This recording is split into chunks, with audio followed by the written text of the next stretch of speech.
కార్మిక సంఘం వర్ధిల్లాలి భవన నిర్మాణ కార్మిక సంఘం వర్ధిల్లాలి భవన నిర్మాణ కార్మిక సంఘం పోరాడదాం భవన నిర్మాణ కార్మికుల సంక్షేమం కోసం పోరాడదాం భవన నిర్మాణ కార్మికుల సంక్షేమం కోసం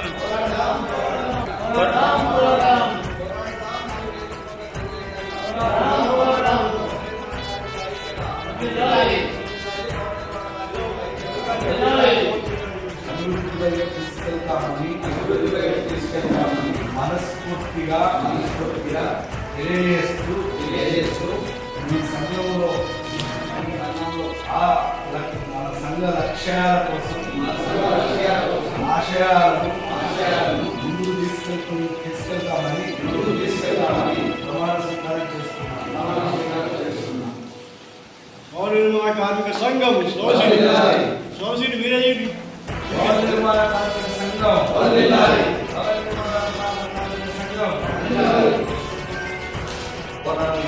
రంగంలో పనిచేసే ఇతర కార్మికులకు కూడా సంక్షేమ బోర్డు ఏర్పాటు చేసి దాని ద్వారా వాళ్ళకు నివేదిక చేకూర్చాలని చెప్పి అనేక వేలకు ఇచ్చిందని ఈరోజు కార్మిక ఏదైతే ఉందో సంక్షేమ బోర్డు చేతులెత్తేసి ప్రైవేట్ కంపెనీల కంటకట్టాలని వస్తుంది. దీన్ని మేము ఈరోజు తీవ్రంగా వ్యతిరేకిస్తున్నాము. ఇందులో భాగంగానే అక్టోబర్ 7 నుంచి 10వ తారీఖు వరకు అన్ని జిల్లాలలో కలెక్టర్ ఆఫీసుల ముందు ధర్నా నిర్వహించి చెప్పేసి కూడా మేము మా సంఘంగా కోరుకుంటున్నాము.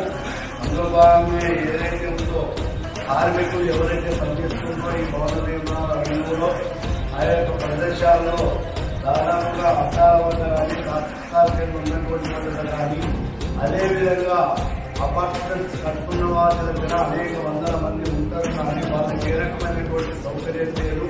అక్కడ కనీసం వాళ్ళను పడుకోవడానికి కూడా సరైనటువంటి వాటిని కూడా ఆ యొక్క యజమాన్యాలు ఏర్పాటు చేయట్లేదు. విద్యుత్తులు కూడా వాళ్ళు వేరైనటువంటి పరిస్థితి. అదేవిధంగా మహిళలు స్నానం చేయడానికి స్నానగదులు ఉన్నాయి, అదేవిధంగా మరుగుదొడ్లు ఉన్నాయి.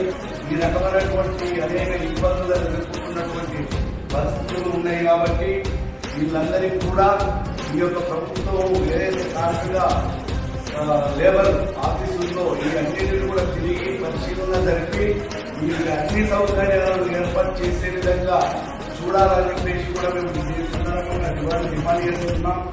అదేవిధంగా ఏదైతే భవన నిర్మాణ కార్మిక సంక్షేమ బోర్డులో 13 రకాల సంక్షేమ పథకాలు అమలులో ఉన్నాయో వీటిని కూడా ఈ యొక్క లేబర్ కమిషనర్ చేతులు ఎత్తేస్తున్నటువంటి పరిస్థితి ఉంది.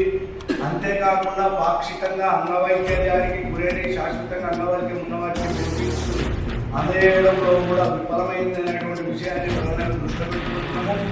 అంతేకాకుండా సాధారణ మరణానికి 1 లక్ష నుంచి 1,30,000 నుంచి 2 లక్షల వరకు ఇవ్వాలని, అంతేకాకుండా ప్రమాదవశాత్తు మరణించినటువంటి కార్మికుడికి 6 లక్షల నుంచి 10 లక్షలు ఇవ్వాలని చెప్పేసి ప్రభుత్వం నిర్ణయించింది. కానీ ఇది కూడా ఇవ్వడం లేదు.